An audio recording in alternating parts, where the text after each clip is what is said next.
Hello, I saw your question.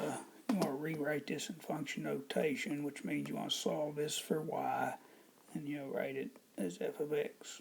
So first thing, I just recopied this: x minus 9y equals 45.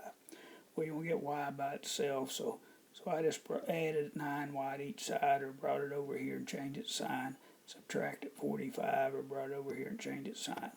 So it gets 9y on one side by itself. Then you need to get y by, get rid of the 9. It's 9 times y. You need to divide everything by 9. So that will leave you just y, which is what you're after. 45 over 9 is 5. It's a minus. Then you have x over 9. There's understood to be a 1 here, so you can write that as 1/9 x.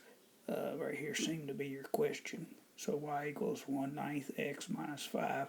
And they do, put an f of x in there instead of y. Hope this helps.